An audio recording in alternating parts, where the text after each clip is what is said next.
Hello everyone. As you are approaching towards your first unit test, you need to follow some of the rules to appear the exam nicely. So first in the morning or in the evening session, whenever your exam is, you will be given a link to your question paper. So the question link will be like this, and it will be sent to your class group in WhatsApp, and you need to just click on the link. Once you click on the link, the question paper will appear like this. So once you receive the question paper, or once the question paper is open, you need to scroll down up to the end of the page. So here you see one submit button is there. So you check the button. So if it is purple in color, then you can scroll up and you can start your exam.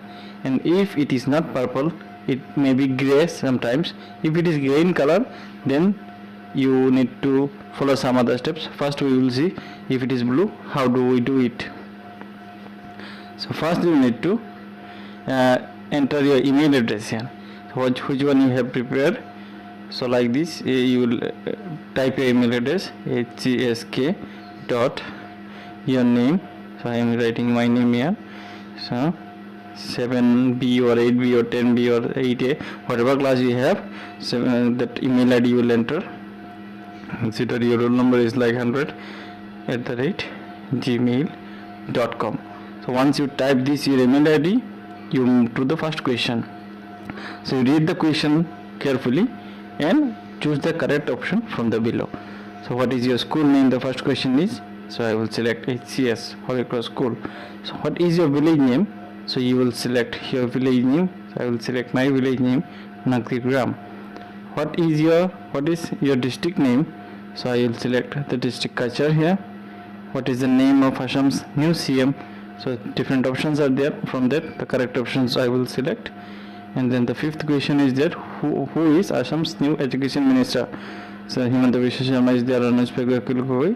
So the correct option is Ranoj Pegu, and I will select all the options and I will verify once whether my options are correct or not.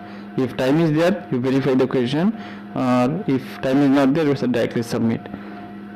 So verify the answers one at once and then you submit the answer. And if it is not purple in color, it is gray in color, then you need to go back to your WhatsApp and you need to click the link and you need to open in another browser. So I have another browser, UC browser. So here I will open the question and again you check the submit button. If it is purple, you proceed. If it is not purple, if it is gray, then you need to open the question paper in some another browser. So here it is working. So I will write my email address here and I will write all the things that hcsk dot my name and my roll number, like this I will write @gmail.com, and then I will proceed the exam and ultimately I will submit the answer. So once you submit, I will show how. If after clicking all the questions, you need to submit. I will submit here and it will be like your response has been recorded. And thank you for watching the video.